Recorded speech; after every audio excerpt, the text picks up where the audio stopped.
At the very tip of a continent, where the world seems to unravel into a tapestry of wind, ice, stone, lies a land of mythic proportions. This is Patagonia. It is a name that echoes with the calls of explorers, the whispers of ancient winds. Spanning over 1 million square kilometers, shared by Argentina, shared by Chile, yet it belongs to no single map or boundary. Defined not by lines drawn by humans, but by the raw, untamed forces of nature. The Andes Mountains, the fury of the Southern Ocean, a landscape of unparalleled drama and breathtaking beauty. A place that has long captured the human imagination, a final frontier. Imagine a place so vast and so remote it feels like stepping back in time. The region stretches from the Colorado River, the Biobío River, to the Strait of Magellan, to the Tierra del Fuego archipelago, a mosaic of different worlds. West, dense, temperate rainforests drenched in mist, fjords carved by ancient glaciers. East, the vast arid steppe, an endless plain under an enormous sky. Patagonia's heart, mountain, plain, forest, desert, ice, wind. Distances measured in days, not hours, human settlements as tiny islands in a sea of wilderness. For centuries, a blank space on the map, visited by daring sailors and intrepid explorers who told of giants, otherworldly landscapes. This remoteness preserved Patagonia, protecting it from development. One of the planet's last truly wild places, nature still reigns supreme. Patagonia represents something we yearn for, a direct, unfiltered connection to the natural world. A land that challenges us, humbles us, inspires us. Massive ice fields, largest non-polar ice reserves in the southern hemisphere, critical regulators of our planet's climate. Pristine ecosystems, havens for unique and endangered wildlife. A vital part of our planet's health, a testament to the enduring power of the wild. Patagonia's story is written in the language of geology, a dramatic tale of tectonic upheaval and glacial sculpting. Its very foundations were forged in fire, born from the violent collisions of the Earth's plates that thrust the mighty Andes skyward.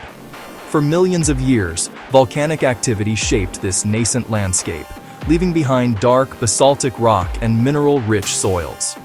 But it was the subsequent age of ice that gave Patagonia its most iconic features.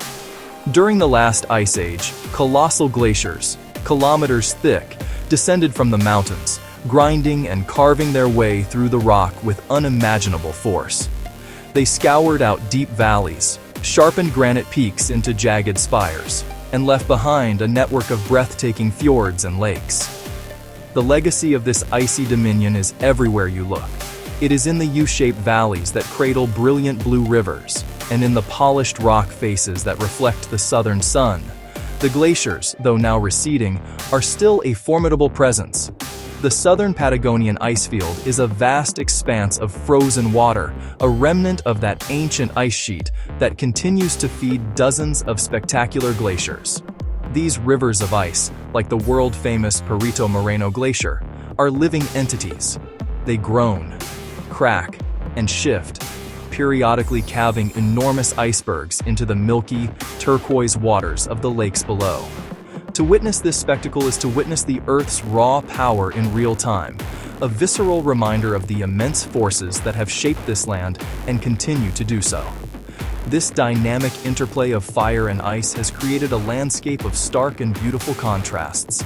The granite towers of the Fitzroy Massif and the Torres del Paine stand as monumental sculptures, their sheer faces and needle-like spires a testament to the erosive power of ice and wind.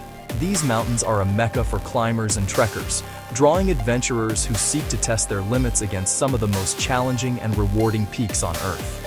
Yet nestled at the feet of these giants are serene lakes whose colors defy description. From emerald green to sapphire blue, their hues derived from the fine glacial silt or rock flour suspended in their waters. These tranquil surfaces often reflect the dramatic scenery above, creating a perfect mirrored world of rock, ice, and sky. Setting the tone for our journey is the ever-present Patagonian wind. It is more than just a weather phenomenon here. It is a character in its own right. a constant companion that shapes the land and everything that lives upon it. The wind sweeps unimpeded across the vast steppe, bending trees into gnarled, permanent sculptures and whipping the surfaces of the lakes into a frenzy. It can be a gentle breeze, whispering through the Lenga forests, or a ferocious gale that makes it difficult to stand. This relentless wind carries the scent of wild herbs from the steppe and the cold, clean air from the ice fields. It is the breath of Patagonia, a powerful and untamable force that reminds all who visit that here, nature is firmly in command. Across the vast, windswept grasslands of the Patagonian steppe, a graceful and resilient creature stands as a symbol of the wild plains. This is the guanaco, a wild relative of the llama and a true survivor of this harsh environment. They move in herds, their elegant long-necked silhouettes a common and welcome sight against the immense open horizon. With their reddish-brown coats, white underbellies, and alert dark eyes, they are perfectly adapted to this landscape. Their thick fur insulates them against the biting winds and cold, while their keen eyesight allows them to spot predators from a great distance across the sparse terrain. They are the undisputed lords of this arid kingdom. Guanaco society is structured and fascinating to observe. Herds are typically led by a dominant male, who vigilantly watches over a family group of females and their young, known as chulengos. If a threat is detected, he emits a high-pitched, bleating alarm call that echoes across the pampa, alerting the entire group to flee. Bachelor males, who have been driven out of family groups, roam in separate, often larger herds, constantly challenging dominant males for control. This social dynamic creates a constant state of watchfulness and movement across the plains. Their behavior is a masterclass in adaptation. Guanacos are herbivores, feeding on the tough grasses and shrubs that manage to grow in the poor soil of the steppe. They are surprisingly agile, capable of running at speeds of up to 65 kilometers per hour, a crucial defense against their primary natural predator, the puma. Watching them bound effortlessly across the uneven ground is a display of pure, untamed grace. These animals are a cornerstone of the Patagonian ecosystem. As the most numerous large herbivore, they play a vital role in shaping the landscape through their grazing, and they are a fundamental food source for the region's top predators. For thousands of years, they were also essential to the survival of the indigenous peoples of Patagonia, who relied on them for meat, hide, and wool. Today, seeing a herd of guanacos grazing peacefully under the vast southern sky is to see a living link to the ancient, untamed spirit of this land. They are not just inhabitants of the steppe, they are an integral part of its identity. Soaring high above the granite peaks and deep valleys, a magnificent silhouette commands the Patagonian sky. This is the Andean condor, one of the largest flying birds in the world. With a wingspan that can exceed 3 meters, this avian giant is the ultimate master of the air. Its presence is a sign of a healthy, functioning ecosystem. With its broad black wings, a distinctive ruff of white feathers around its neck, and a bald head that can flush with color depending on its emotional state, the condor is an unmistakable and awe-inspiring sight. It is a creature of myth and legend, revered by Andean cultures for centuries as a sacred animal, a messenger of the gods. The condor is not a hunter, but a scavenger. It is nature's cleanup crew, playing a crucial role by feeding on the carcasses of animals like guanacos and sheep. To find its meals, the condor uses its exceptional eyesight, soaring for hours on end with barely a flap of its wings. It is a master of gliding, expertly using thermal updrafts that rise from the mountainsides and plains to gain altitude and travel vast distances with minimal effort. To watch a condor circle effortlessly against a backdrop of sheer rock and ice is to witness a perfect synergy between an animal and its environment. These majestic birds are often found near condoreras, communal roosting sites on high, inaccessible cliff ledges. Here, they rest, preen, and socialize, safe from terrestrial predators. Condors are slow to reproduce, forming monogamous pairs and raising only a single chick every 2 or 3 years. The parents share incubation duties and care for the young for up to 2 years, teaching it the complex skills of soaring and foraging. This slow reproductive rate makes their populations particularly vulnerable to threats, and conservation efforts are critical for their long-term survival in the wild. Finding a condor in Patagonia is often a matter of patience and luck. As the great bird glides silently overhead, a shadow passing over the land, you feel a profound connection to the wild heart of this place. The condor is more than just a bird. It is the silent watcher of the Andes, a living symbol of the freedom and raw, untamed power that defines Patagonia. It embodies the spirit of the mountains themselves, ancient, enduring, and magnificent. There is a predator in Patagonia that moves with such stealth and grace, it has become a creature of legend. It is rarely seen, but its presence is always felt. This is the puma, the top predator of the Andes and the ghost of the mountains. A large, powerful cat, the embodiment of wildness. With its sleek, tawny coat, perfect camouflage against rocky terrain, perfect camouflage against golden grasses, it can vanish in plain sight, solitary, elusive, a shadow that stalks remote valleys and high slopes, the untamed spirit of the Patagonian wilderness, highly adaptable carnivore, primary prey, the guanaco. Successful hunts need strength and patience and a masterful reading of territory. Stalk and ambush predator. Uses cover, rocks, shrubs, darkness. Creeps silently, sometimes for hours. Final attack. An explosion of power. A short, swift burst of speed, then the killing bite to the neck. Raw survival. A fundamental part of Patagonia. After a hunt, the puma drags its kill to a secluded spot, to protect it from scavengers like the Andean condor. Often, only signs remain: tracks in mud, tracks in snow, or a guanaco carcass on a hillside. For trackers and photographers, these are clues, pieces of a puzzle, hints the ghost of the mountains is nearby, watching from a hidden vantage point with piercing, intelligent eyes. Seeing a puma in the wild is profoundly moving. It takes luck, patience, and expert guidance. A fleeting glimpse is humbling and unforgettable. A reminder this is truly wild, not a playground. The puma, the secretive, beating heart of this wilderness, a symbol of power, mystery, and the untamed. Where the Patagonian landmass finally dissolves into the ocean, a different and equally spectacular world of wildlife comes to life. The long, fractured coastline, deep fjords, sheltered bays, and remote islands provides a rich and protected habitat for a remarkable array of marine creatures. The cold, nutrient-rich waters of the Humboldt and Falkland currents converge here, creating an incredibly productive marine ecosystem. This abundance of food, plankton, vast shoals of fish and squid, supports a thriving community of mammals and birds. Playful South American sea lions and larger, more sedentary southern elephant seals haul themselves out onto rocky shores and pebble beaches in large, noisy colonies. The loud, guttural roars of dominant male sea lions echo across the water as they defend their harems, while pups play in the shallows. Further out to sea, one might be lucky enough to spot the iconic black and white fin of an orca as it patrols the channels in search of seals.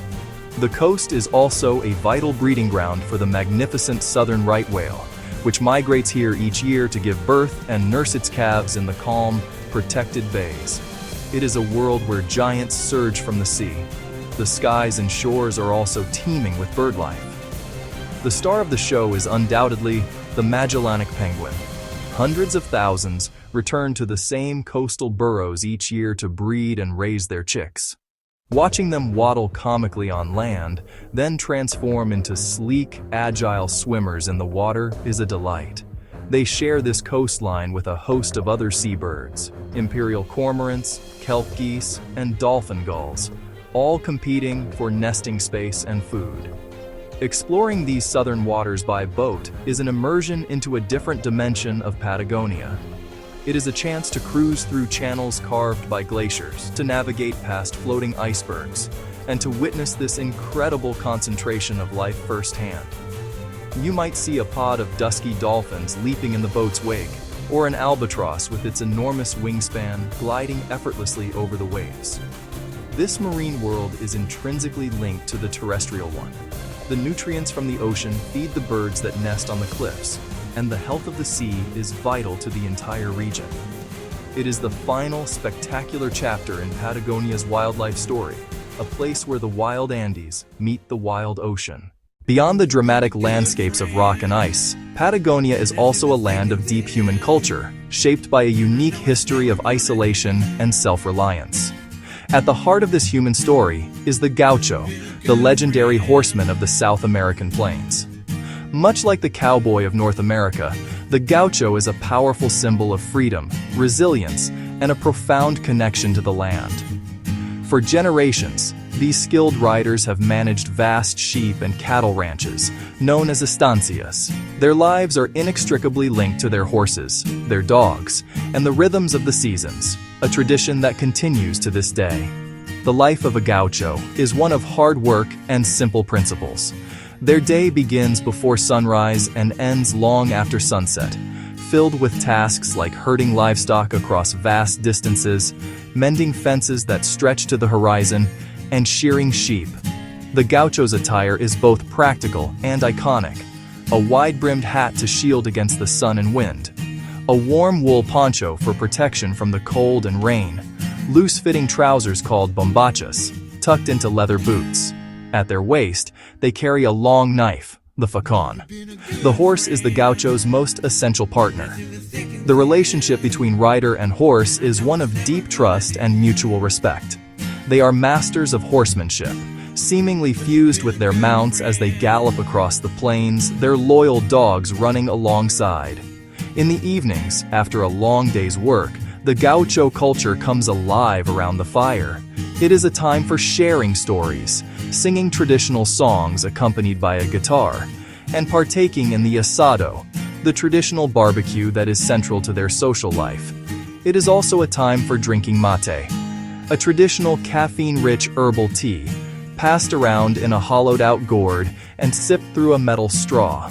This ritual is a cornerstone of Patagonian hospitality, a symbol of community and friendship in the vast solitude of the Pampa. Long before the arrival of European explorers, Patagonia was home to diverse and resilient indigenous groups. These were the first peoples who inhabited this challenging land for thousands of years, developing a rich culture and a deep, spiritual connection to their environment. Tehuelche, on the eastern steppe; Selknam, Yagan, Kaweskar, masters of survival. They lived a nomadic or semi-nomadic life, moving with the seasons and the migrations of animals. The Tehuelche people were the giants of the plains, known for their remarkable height and physical endurance. They were nomadic hunters, following the herds of guanacos that provided them with everything they needed: meat for food, thick hides for their tents, called toldos, and for their warm clothing. They were skilled hunters, using bows and arrows and a throwing weapon called a boleadora, a set of weights on interconnected cords that would entangle the legs of their prey. Their lives were intimately woven into the fabric of the steppe, their beliefs and folklore reflecting the power of the wind, the sky, and the animals they shared the land with. In the colder, wetter south, the story was different. The Yagan and Kaweskar were known as the canoe people. They navigated the complex maze of fjords and channels in fragile canoes made from tree bark, living a life almost entirely dependent on the sea. They would hunt sea lions, collect shellfish from tidal rocks, fish in the icy waters, often lighting fires in the middle of their canoes for warmth. Their presence gave Tierra del Fuego, the land of fire, its name, from the fires of their canoes and camps seen by passing European ships. Tragically, the arrival of European settlers in the 19th century brought disease and conflict, which decimated these indigenous populations. Their traditional ways of life were disrupted. Their lands were taken for sheep farming, and their numbers dwindled catastrophically. Today, the descendants of these first peoples are fighting to keep their culture, language, and history alive. Their legacy can be found in the ancient rock art that adorns cave walls, in the place names that dot the Patagonian map, and in the ongoing efforts to preserve their stories. Their history is a solemn reminder of the human cost of expansion and a crucial chapter in the complex story of Patagonia. For many who journey to Patagonia, the ultimate way to connect with its immense landscapes is to explore them on foot. Trekking here is not just a physical activity. It is a form of pilgrimage into the heart of the wild. The region is crisscrossed by a network of world-class trails, from gentle day hikes along lake shores to challenging multi-day circuits that venture deep into the mountain wilderness. These paths lead adventurers through an ever-changing tapestry of scenery, across windswept grasslands, into the solemn quiet of ancient lenga forests, and up to breathtaking viewpoints overlooking glaciers and granite spires. The most iconic trekking destinations are found within the national parks, particularly Torres del Paine in Chile and Los Glaciares in Argentina. In Torres del Paine, the famous W Trek is a 5-day journey that takes hikers to 3 spectacular valleys: Ascencio Valley with its granite towers, the French Valley with its hanging glacier, and the immense face of Glacier Gray. For an even greater challenge, the full O circuit circumnavigates the entire Paine Massif in 8 to 10 days, leading trekkers through the remote, wild backside of the mountains, a place of profound solitude and untouched beauty. Across the border in Argentina, near El Chaltén, the trails offer more flexibility. Known as Argentina's trekking capital, this area provides numerous day hikes leading from town into the Fitzroy Massif and the Cerro Torre Massif. A popular route takes hikers to Laguna de los Tres at the base of Mount Fitzroy. Another classic trail leads to Laguna Torre, where icebergs calved from the Cerro Torre Glacier float in the water. The experience of trekking in Patagonia is a sensory immersion. The relentless wind pushing against you on an exposed ridge, the warmth of the sun on your face when it breaks through the clouds, the sound of a glacial river roaring in the valley below, the silence of a forest cushioned by moss, the taste of pure, cold water sipped from a mountain stream, the satisfaction of a simple meal after a long day's walk. These moments of challenge and triumph forge an intimate and unforgettable bond with the landscape, leaving a lasting impression on all who answer the call of the Patagonian Trail. While many are content to admire Patagonia's mountains from the trails below, for a dedicated few, the true calling lies in ascending their vertical faces. The sheer granite spires of the Fitzroy and the Paine Massifs represent some of the most difficult and coveted prizes in mountaineering. These are not the highest mountains on Earth, yet what they lack in altitude, they make up for in technical difficulty and vicious weather. Vertical rock, slick ice, and the infamous Patagonian wind. Together, they create a relentless test of skill, endurance, and courage. For climbers, this is the ultimate arena. The history of climbing here is full of epic struggle and success. Legends have been made on these walls. The first ascent of Mount Fitzroy in 1952 by French climbers Lionel Terray and Guido Magnon was a landmark moment that opened the world's eyes to the region. The infamous Cerro Torre, long deemed the world's most difficult mountain, is shrouded in controversy and danger, capped by a mushroom of rime ice. Climbing demands more than strength. It demands patience for a weather window, often just a day or two. On the wall, it is a world of rock, ice, and air. They move slowly, placing gear, managing ropes, communicating, while wind and ice batter them. A high-stakes dance. Every move counts. The summit, pure, unparalleled elation, standing on a tiny perch in the sky, looking over ice fields, jagged peaks, and endless wilderness. A rare perspective earned through risk. But this world is not just for the elites. Guided ascents on smaller peaks, introductory rock climbing courses, and ice climbing courses offer visitors a taste of this vertical world. These experiences provide a safe yet thrilling way to understand the challenges and appreciate the incredible skill of those who pursue their dreams on Patagonia's granite walls. Patagonia's magnificent wilderness, which can feel so powerful and indomitable, is in reality a fragile paradise facing a host of modern threats.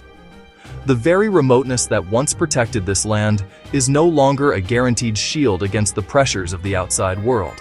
One of the most visible and alarming threats is the impact of climate change. The region's iconic glaciers are sensitive barometers of the planet's health and are receding at an accelerated rate. This isn't just a loss of scenic beauty.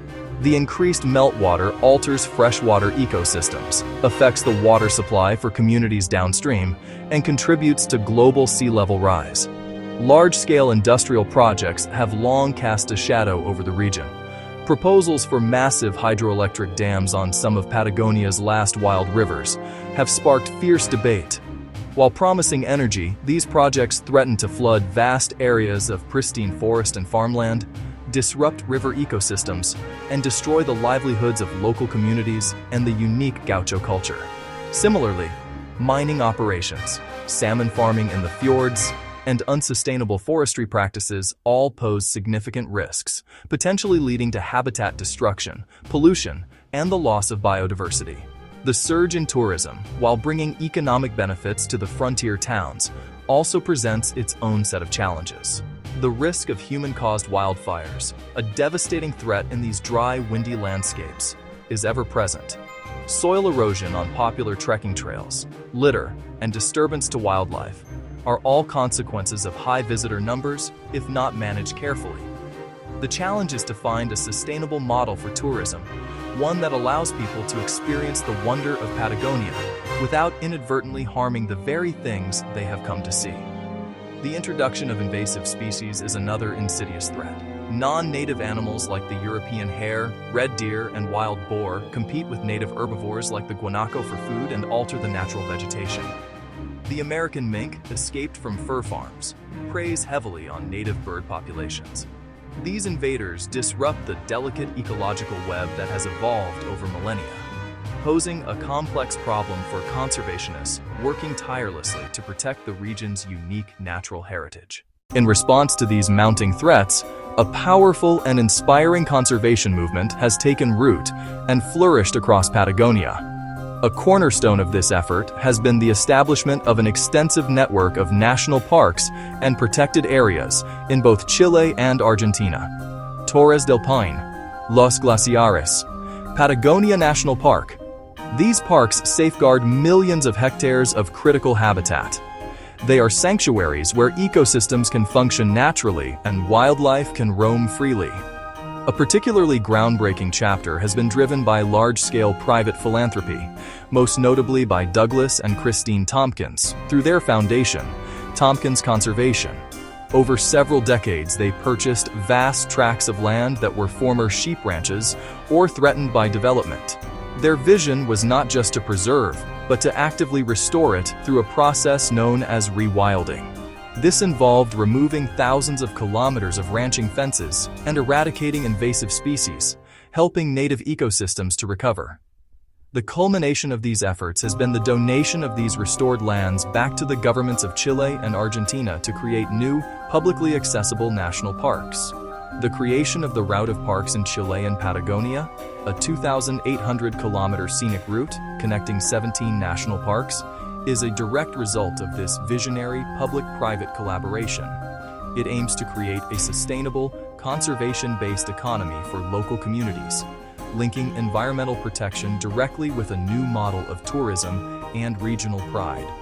Visitors can contribute by practicing leave-no-trace principles, staying on marked trails, packing out all rubbish, and never feeding or approaching wildlife. Support local businesses that are committed to sustainability and donate to the conservation organizations working on the ground. The story of conservation in Patagonia is one of hope and action.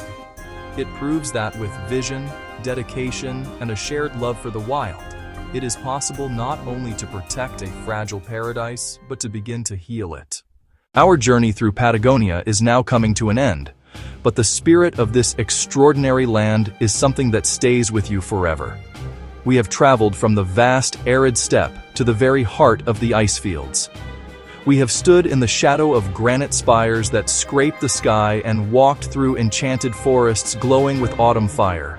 We have witnessed the silent power of a puma on the hunt and felt the spray from a calving glacier. Patagonia is more than just a collection of beautiful landscapes. It is a living, breathing world where the raw forces of nature are on full and magnificent display. It is where fire and ice have collided to create mountains of impossible beauty, and where the relentless wind carves the very character of the trees and the people. It is a place where solitude can be found just a few steps off the trail, yet where life in all its forms is tenacious and interconnected. Patagonia challenges our sense of scale, our perception of time, and our place within the natural world.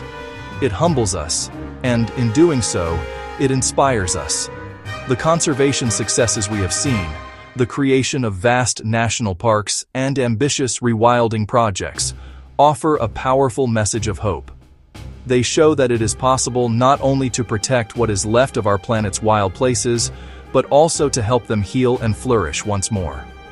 So, when you think of Patagonia, picture the condor soaring on an updraft, a silent guardian of the peaks. Remember the sound of ice cracking from a glacier, a visceral roar that speaks of geological time. Feel the wind that sweeps across the pampa, carrying the scent of wildness. It is a final frontier, it is a vital sanctuary, it is a precious part of our world's natural heritage.